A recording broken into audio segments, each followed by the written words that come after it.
श्रीगौरी वक्त्रपद्मार्का श्रीविघ्नेशा गजानना उत्तिष्ठ सुरसम्पूज्या त्रैलोक्यं पालनं कुरु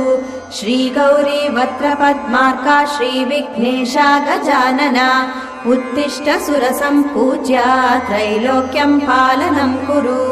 उत्तिष्ठोत्तिष्ठ हेरम्बा उत्तिष्ठ गणनायका उत्तिष्ठ करुणापूर्णा भक्तानां भाग्यदायका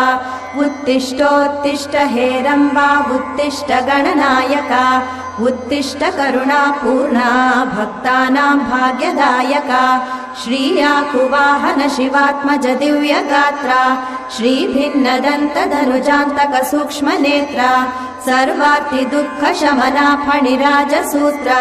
देवा गणेश्वर विभो तव सुप्रभातम्।